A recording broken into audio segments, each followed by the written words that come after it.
காரை மறிக்கிற அளவுக்கு அந்த ஒரு சூழ்நிலையை உருவாக்குறாங்க அப்படின்னா சம்திங் ராங். காரை மறிக்கக்கூடிய அளவுக்கு சூழல்கள் உருவாகுது அப்படின்னு சொன்னா அது திட்டமிட்டு வரக்கூடியது, ஒரு செய்தியாக மாற்றணும்னு நினைக்கக்கூடியது. காரை மறிச்சவங்களும் தர்ணா போராட்டம் நடத்தினவங்களும் கடைசியில் பத்திரிகையாளர்கள் சந்திச்சுட்டு வெளியில வரும்போது என்ன பேட்டி கொடுத்துட்டு வந்தாங்க? நான் கடைசி வரை தளபதிக்கு தான் வேலை செய்வேன், என்னுடைய உயிர் மூச்சு இருக்கிற வரைக்கும் அவருக்கு தான் இருப்பேன் அப்படின்னு சொல்லக்கூடியவர்கள் தலைவர் தலைவர் வரக்கூடிய காரை மறிக்க வேண்டிய அவசியம் என்ன இருக்கு? அது திட்டமிட்டு இல்ல ஒரு ஆதங்கம் இருக்கும் இல்லையா சார்? நீங்க என்ன ஒரு வருஷம் ஆதங்கம்? நான் வந்து யாருக்கிட்ட முறையிடணும்? உங்களுடைய ஆதங்கத்தை யாருக்கிட்ட முறையிடணும்? கட்சிக்குள்ள முறையிடணும். கட்சிக்குள்ள முறையிட்டீங்களா? நீங்க பண்றது கட்சிக்கு தெரியாம இருக்கா? உங்களுக்கு ஒரு பொறுப்பு கொடுத்துருக்காங்க, உங்களுக்கு ஒரு பொறுப்பு கொடுத்து நீங்க இருங்கன்னு உங்களுக்கு சொல்லும் போது அதை நான் வந்து இப்போ எனக்கு என்ன அங்கீகாரம்னு எனக்கு தெரியும், அப்படிதானே?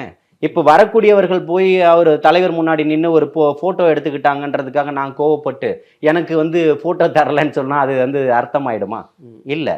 என்ன தலைவர் அவர்கள் பார்க்கக்கூடிய இடமெல்லாம் பார்க்குறாரு, பேசுகிறாரு. இதுதான் மிகப்பெரிய அங்கீகாரம். பொதுச் செயலாளர் அவர்கள் நாள்தோறும் நான் போகிறேன், சந்திக்கிறேன், பேசுகிறேன், நேற்று வரைக்கும் போகிறேன், வீட்டுக்கு போகிறேன், சந்திக்கிறேன், பேசுகிறேன், அதுக்கு முந்தின நாள் போகிறேன், அதுக்கு முந்தின நாள் போகிறேன், தொடர்ச்சியாக இப்போ ஒரு வாரமாக போய்கிட்டு தான் இருக்கிறேன். இன்னைக்கு தான் போகலை. அப்போ போகும்போதெல்லாம் நீங்கள் எந்த இடத்துல, அதாவது கல்வி விருது விழா நடக்குதா, அவங்களுக்கு அவங்க கூட வரவங்களுக்கு அனுமதி கொடுக்கப்படுது. அவங்க நிராகரிக்கக்கூடியவர்களாக இருந்தால் பொதுக்குழு ஒன்று நடக்குது, எப்படி வரக்கூடிய எல்லாத்துலேயுமே அவங்க அங்கீகரிக்கப்படுறாங்க, உள்ள வரப்படுறாங்க. அப்போ எந்த இடத்துல நீங்க நிராகரிக்கப்பட்டீங்க தலைமையால், அதை சொல்லுங்கன்னு கேட்குறேன். இல்ல இப்ப சமூக ரீதியாலாம் பாக்குறாங்க, அவங்க வந்து மீனவ இதை சேர்ந்ததுனால வந்து அவங்கள புறக்கணிக்கிறாங்க. ஸோ கம்பேரிட்டிவ்லி அந்த களத்துல வந்து அதிகபட்சமாக வேலை செய்யாதவங்களுக்கு முக்கியத்துவம் கொடுக்கப்படுது.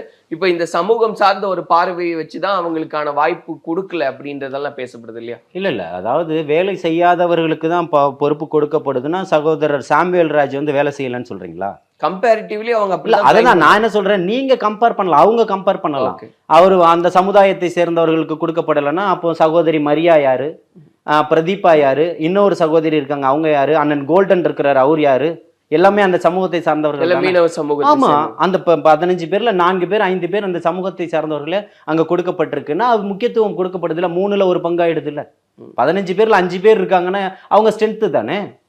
அப்ப யாரையுமே அங்க நிராகரிக்க இல்லைல்ல. இந்த போன்ற ஒரு செய்திகளை தான் கட்டமைக்குது. அதாவது இது வரைக்கும் தமிழக வெற்றி கழகத்தினுடைய அலுவலகத்தினுடைய வாசலுக்கு வராத மீடியா 3 யூனிட்டுகளை போடப்படுது. ஏன்றதான் இங்க பேசும் பொருளா மாறுது. பின்னாடி வேற கட்சி இயக்குதுன்னு நினைக்கிறீங்களா? இருக்கலாம். நீங்க வராதவர் வந்திருக்கிறாருன்னா எனக்கு அந்த சந்தேகம் வரும் இல்லையா? புரியுதுங்களா? அதாவது சகோதரி முன்வைக்கக்கூடிய கருத்துக்கள், இப்பவும் சொல்றேன், உங்களுடைய வேலைகள் தொடர்ச்சியாக நல்லதாவோ கெட்டதாவோ யார் எது செய்தாலும் அது தலைமைக்கு நிச்சயமாக தெரியும். ஏன்னா எல்லாமே இன்னைக்கு ஊடகங்கள் இன்னைக்கு பதிவு செஞ்சுக்கிட்டு இருக்கு. எதையுமே மறைச்சு கொண்டு போயிட முடியாது. நீங்க ஏதோ ஒரு குக்கிராமத்தில் நீங்க வேலை செஞ்சா கூட அது நீங்க நேரடியாக தலைமைக்கு வந்துகிட்டு இருக்கு. நான் செய்யக்கூடிய வேலைகளை எல்லாம் மீடியாக்கள்ல பேசக்கூடியதெல்லாம் டெய்லியுமே எடுத்து தலைவர் தளபதி அவருடைய நம்பர் என்கிட்ட கொடுத்து நான் அனுப்பி வச்சுக்கிட்டா பார்த்துக்கிட்டு இருக்கிறாரு.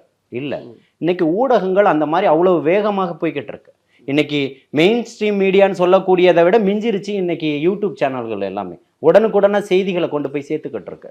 இன்னைக்கு அந்த செய்திகள் ஒரு பக்கம் அடுத்த நிமிஷம் ஒரு அரை மணி நேரத்தில் அந்த செய்திகள் போயிட்டாலும் இந்த மாதிரி யூடியூப் மீடியாக்களில் போடக்கூடிய செய்திகள் ஒரு வாரம் 1 மாதம் ஆனாலும் அதில் தான் இருக்குது.